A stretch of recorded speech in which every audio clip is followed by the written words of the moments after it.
Hi friends, welcome to നാടൻ fooding. ഇന്ന് നമ്മളിവിടെ തയ്യാറാക്കാൻ പോകുന്നത് പപ്പായ അല്ലെങ്കിൽ കപ്ലങ്ങ തോരനാണ്. അപ്പോൾ നമ്മളിത് തയ്യാറാക്കുന്നതിനായിട്ട് ഈ പപ്പായ പറിക്കണം. അപ്പോൾ നമ്മളിപ്പോൾ പപ്പായ പറിക്കാൻ പോവുകയാണ്.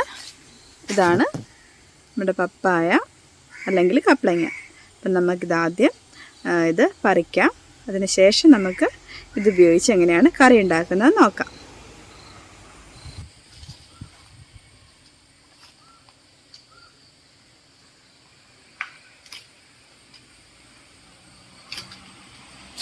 പപ്പായ നമുക്കിനി ഇത് കഴുകി വൃത്തിയാക്കിയിട്ട് അരിഞ്ഞ് എടുക്കണം. നമ്മൾ ഇവിടെ കത്തി വെച്ച് അരിയുന്നില്ല, പകരം വേറൊരു രീതിയാണ് ഉപയോഗിക്കുന്നത്. നമുക്ക് അതെങ്ങനെയാണെന്ന് നോക്കാം.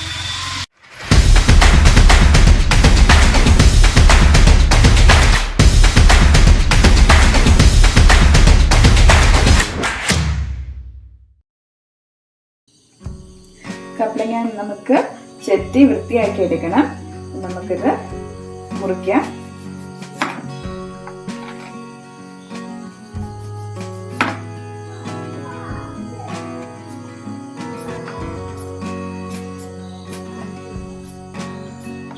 കപ്ലങ്ങയുടെ തൊലി ചെത്തി മാറ്റി വൃത്തിയാക്കി എടുത്തിട്ടുണ്ട്.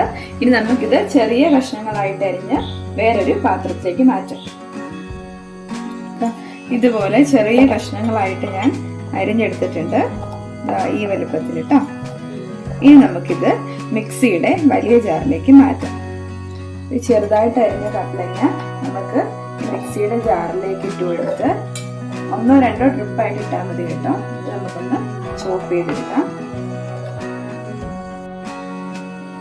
അപ്പോൾ അതാ നല്ല പെർഫെക്റ്റ് ആയിട്ട് കിട്ടിയിട്ടുണ്ട്. നമ്മൾ കൈ വെച്ചൊക്കെ അരിയുന്നതിനേക്കാൾ നന്നായിട്ട് നല്ല പൊടി പൊടി പോലെ നമുക്ക് ഈ കപ്ലങ്ങ ഗ്രൈൻഡ് ചെയ്ത് അല്ലെങ്കിൽ ചോപ്പ് ചെയ്തെടുക്കാൻ നമുക്ക് പറ്റിയിട്ടുണ്ട്. ഇനി നമുക്കിതിലേക്ക് ബാക്കി ഇൻഗ്രീഡിയൻസ് ഓരോന്നായിട്ട് ചേർത്ത് കൊടുക്കാം. ഒരു സവോളയാണ്, ഒരു സവോള ചെറുതായിട്ട് അരിഞ്ഞത്, അതുപോലെ കുറച്ച് കറിവേപ്പിലയും കൂടെ ചേർത്ത് കൊടുക്കുകയാണ്.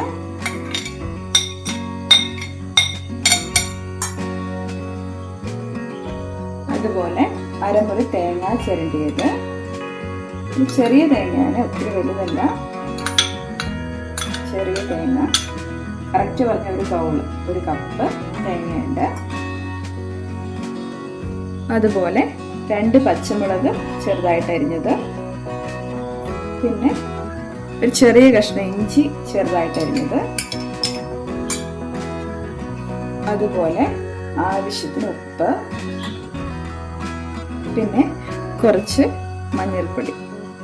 ഇനി ഇതെല്ലാം കൂടെ ചേർത്ത് നമുക്ക് നല്ലതുപോലെ ഒന്ന് മിക്സ് ചെയ്തെടുക്കാം. ഞാൻ സ്റ്റൗവിൽ ചീനിച്ചട്ടി ചൂടാക്കാൻ വെച്ചിട്ടുണ്ടായിരുന്നു. നമുക്കതിലേക്ക് എണ്ണ ഒഴിച്ചു കൊടുക്കാം.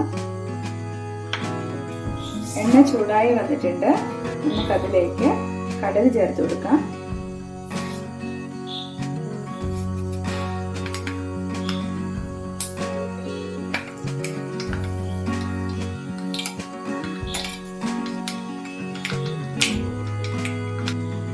ഇനി ഇതിലേക്ക് നമ്മൾ മിക്സ് ചെയ്ത് വെച്ച കപ്ലങ്ങയും ബാക്കി ഇൻഗ്രീഡിയൻസും കൂടെ ചേർത്ത് കൊടുക്കാം.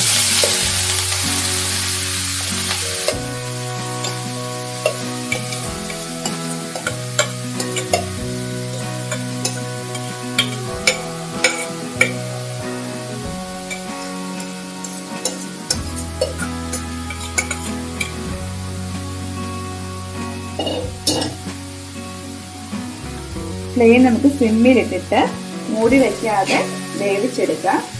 ഇടയ്ക്കൊന്ന് ഇളക്കി കൊടുക്കണം. മൂടി വെച്ചിട്ടുണ്ടെങ്കിൽ വെള്ളം നിൽക്കും, അതുകൊണ്ട് മൂടി വയ്ക്കണ്ട. അതുപോലെ ഇടയ്ക്ക് ഇളക്കി ഒന്ന് വേവിച്ചെടുക്കാൻ മതി. കപ്ലങ്ങ തോരൻ ഇവിടെ റെഡി ആയിട്ടുണ്ട്. നല്ലതുപോലെ വെന്തിട്ടുണ്ട്, നല്ല ടേസ്റ്റും ഉണ്ട്. ഞാനിത് മൂടി വെക്കാതെ വേവിച്ചെടുക്കുകയാണ് ചെയ്തത്. ഇടയ്ക്കൊക്കെ ഇളക്കി കൊടുത്തു. അപ്പം വളരെ പെട്ടെന്ന് തന്നെ നമുക്ക് തയ്യാറാക്കാൻ സാധിച്ചു. നിങ്ങളെല്ലാവരും ഇത് വീട്ടിൽ ട്രൈ ചെയ്ത് നോക്കണം. അതുപോലെ വീഡിയോ ഇഷ്ടമായിട്ടുണ്ടെങ്കിൽ ലൈക്ക് ചെയ്യാനും ചാനൽ ഇതുവരെയും സബ്സ്ക്രൈബ് ചെയ്യാൻ. കപ്ലങ്ങ തോരൻ ഇവിടെ റെഡി ആയിട്ടുണ്ട്. നല്ലതുപോലെ വെച്ചിട്ടുണ്ട്, അതുപോലെ നല്ല ടേസ്റ്റും ഉണ്ട്. നമുക്ക് സ്റ്റൗ ഓഫ് ചെയ്യാം. അതുപോലെ ഈ വീഡിയോ ഇഷ്ടമായിട്ടുണ്ടെങ്കിൽ ലൈക്ക് ചെയ്യാനും നമ്മുടെ ചാനൽ ആദ്യമായിട്ട് കാണുന്നവർ സബ്സ്ക്രൈബ് ചെയ്യാനും തൊട്ടടുത്തുള്ള ബെൽ ഐക്കൺ കൂടി ക്ലിക്ക് ചെയ്യാനും മറക്കരുത്.